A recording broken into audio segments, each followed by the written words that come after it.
Kava bez pijatića za kavu 14 kuna. Ronik. Sjedi.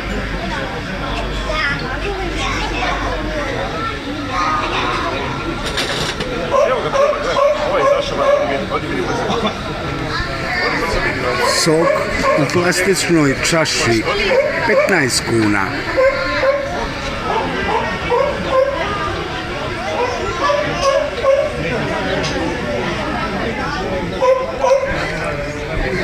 To znači imati monopol u zoološkom vrtu u Zagrebu i sve to naplatit koliko hoćeš. Šteta za nas prave ugostitelje.